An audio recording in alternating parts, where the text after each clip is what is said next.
RJD ने भी कर दी बीजेपी जैसी गलती, अब नीतीश कुमार का मानना मुश्किल। लोकसभा चुनाव जैसे जैसे नजदीक आ रहा है वैसे वैसे राजनीतिक पार्टियां में श और मात का खेल शुरू हो गया है।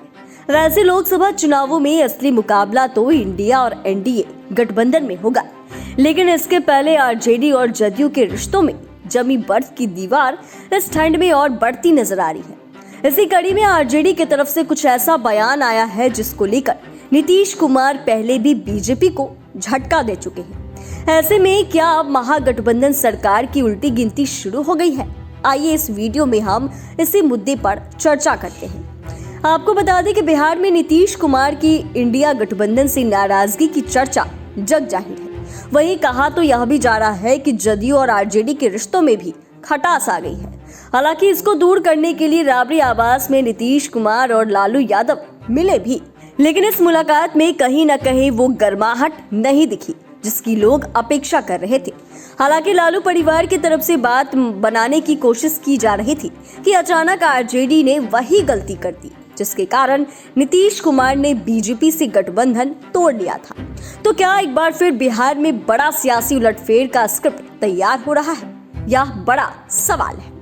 दरअसल आरजेडी प्रवक्ता भाई वीरेंद्र ने यह कहकर चौंका दिया कि नीतीश कुमार आज लालू यादव के आशीर्वाद से ही बिहार के मुख्यमंत्री हैं। उनके अनुसार आरजेडी के पास 79 विधायक हैं और वे लोग बड़े भाई हैं। देखें तो यह बात नीतीश कुमार को खटक सकती है। अगर इतिहास के पन्ने खोलकर देखें तो साल 2022 में नीतीश कुमार के एनडीए छोड़ने से पहले बीजेपी की तरफ से कुछ ऐसा ही कहा जा रहा था जिस तरह का बयान आज आरजेडी के नेता दे रहे हैं। बीजेपी के कई नेता उस वक्त कहते दिखते थे कि नीतीश कुमार बीजेपी के आशीर्वाद और कृपा से सीएम बने हैं। जिसके बाद गठबंधन तोड़ने के कारणों का जिक्र करते हुए पार्टी ने चिराग पासवान समेत कुछ कारण गिनाए थे।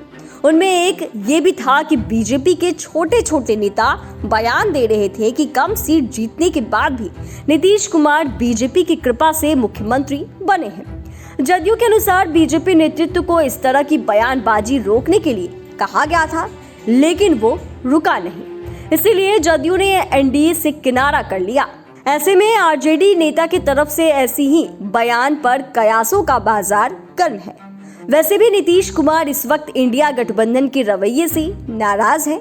इसके अलावा जदयू जहां सीटों को लेकर अपनी मांग कर रही है, तो दूसरी तरफ महागठबंधन में सीट बंटवारे पर सस्पेंस दिख रहा है। जबकि जदयू ने एक तरह से संकेत दे दिया है कि महागठबंधन की एकता सीट बंटवारे पर निर्भर है। हालांकि जदयू की तरफ से खुलकर कुछ नहीं कहा गया, लेकिन जिस तरह के इसके तेवर हैं उसको देखते हुए अगर पार्टी के सीटों की मांग पूरी नहीं होती है तो जदयू बड़े फैसले से चौंका सकती है। ऐसे माहौल में आरजेडी की तरफ से लालू यादव और नीतीश कुमार को लेकर इस बयानबाजी से राजनीतिक पारा ज्यादा गर्म होता नजर आ रहा है। इस तरह खरमास खत्म होते ही बिहार में सियासी पारा गर्म हो गया है। एक तरफ सीट बंटवारे को लेकर जहां जदयू खुलकर बयान देते नजर आ रही है, तो दूसरी तरफ आरजेडी ने कुछ ऐसा कह दिया है जिस मुद्दे पर नीतीश कुमार पहले भी कड़े फैसले ले चुके हैं। अब देखना यह है कि इस बार नीतीश कुमार क्या फैसला लेते हैं।